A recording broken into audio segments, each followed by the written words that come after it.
शेष हैं, कुछ कवि शेष हैं जो कि विशेष हैं। उन विशेष रचनाकारों में हमारे अरुण भैया जो कि कानपुर की धरती से हमारे बीच पधारे हुए हैं, बहुत ही समर्थशाली रचनाकार हैं, हिंदी मंचों के गौरव, पूरे भारतवर्ष में काव्य पाठ करते हैं। मैं छंद के माध्यम से उनका आह्वान करता हूँ।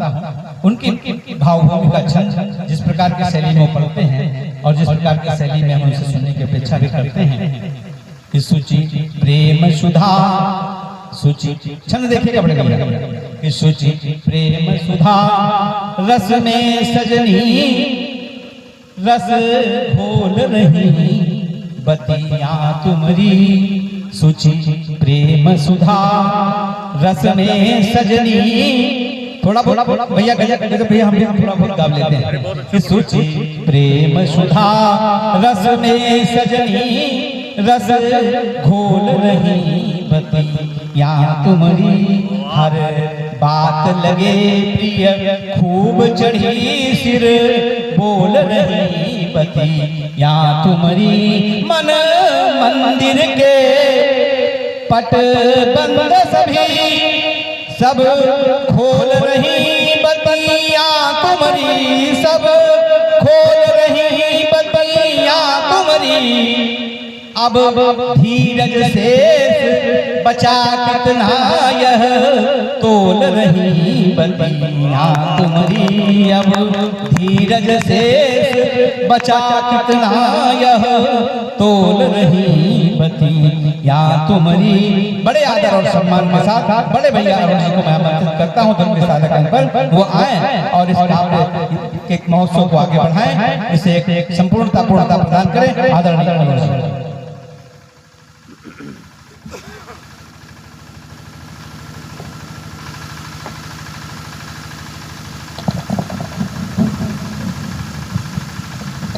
धैर्य को तोलने की भूमिका में यहाँ खड़ा किया। वक्त सही में सच बुलवा ही देता है। बहुत धैर्य, और जब बोलने वाले से कहा जाए कि धैर्य रखो धैर्य रखो, तो एक पीड़ा सबसे बड़ा महसूस करता होगा वो। तो मैं यूँ कहूँ कि मौन की कीमत लगाई जा रही है। मौन की कीमत लगाई जा रही है। गूंगी लड़की फिर नचाई जा रही है। माचिसों की औकात तो देखो, आग पानी में लगाई जा रही है। क्या बात, वाह वाह वाह वाह। आज की रात खटनासी रात मुझे लग रही है। जब सामने गोविंद हो तो 7.5 अरब श्रोता मेरे सामने बैठे हैं, क्योंकि तो में वो समर्पण सारा संसार सामने होता है जब ईश्वर सामने होता है। मेरा छोटा भाई है, मेरे कई मुक्तक तो उसने अपनी पसंद में अपनी आवाज में गाए हैं। मैं सौभाग्यशाली हूँ, बड़ा प्रेम मिलता है। सौभाग्यशाली यूँ भी हूँ कि इस धरती पर शायद पहली बार आया हूँ, इसलिए कुछ चेहरे नए हैं हमारे लिए, हम भी उनके। लेकिन मंच की दुनिया में जितने भी लोग हैं वर्तमान में अपनी अपनी जैसा अपनी अपनी 10-20 काम जब जाते आते तो सब अपने अपना पैसे छपवाते हैं। लेकिन शायद पत्रिकाओं में हमसे ज्यादा मंच का कोई आदमी नहीं। जब मैं ये सौभाग्य देखता हूँ तो मुझे बहुत अच्छा लगता है और मैं इस नगेश जी की धरती को प्रणाम करता हूँ। वाह वाह। शब्द केवल धुन नहीं है, वह प्रणव संगीत है, एक जिम्मेदारी है। अब सिर्फ जमने जमाने तक रह गया, बहुत बहुत जिम्मेदारी। जितना संसार का इतिहास है, जितना संसार का धर्म है, शास्त्र, वो चाहे कुरान को हो, चाहे गीता को हो, चाहे मानस में है, तो किसी मनुष्य द्वारा लिखा हुआ काव्य साहित्य है।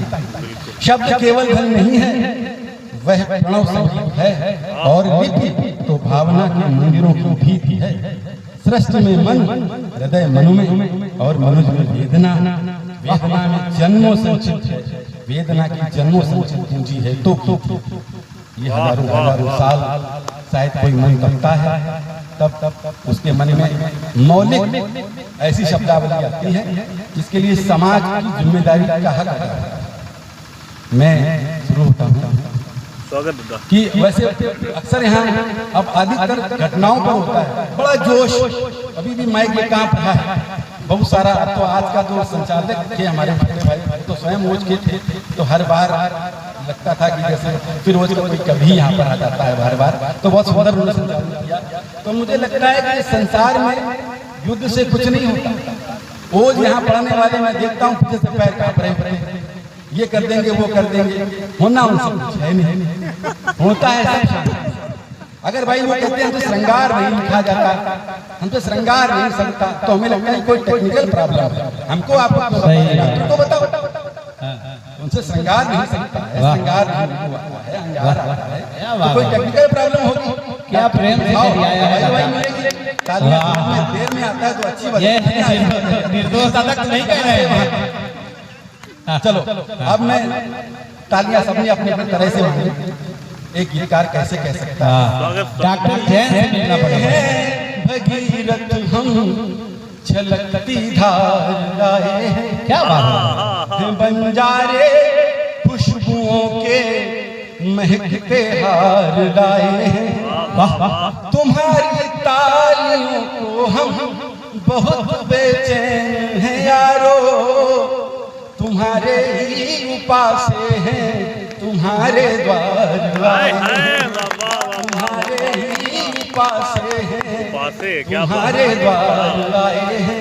इतने लोग भी जब बजे में तालियां बजाते हैं तो मुझे लगता है सुकून मिलता है कि 12:30 बजे 1 बजे अपने हिस्से का महक अदा कर ले। तो आगे जब मैं प्रेम की बात करता हूँ, संसार में सच में प्रेम की ताकत में बताऊँ, मैं भी आ रहा था जल्दी में, तो मेरे आगे जैसे आया तो मेरी कार में एक छोटा सा बच्चा स्क्रैच कर रहा था, ऐसे से खेल रहा था, मुझे गुस्सा आया। अब रवि जैसे लोग हमारे साथी रहेंगे तो कुछ ओझ हम में आ ही जाएगा, हमें दोस्त की जड़। अब वो राखी सावंत तरीके से बुक्का फाड़ के रोने लगा। हमने सोचा अभी हिंदुस्तान पाकिस्तान अभी यही हो जाएगा, वहां तो पहुंचना अलग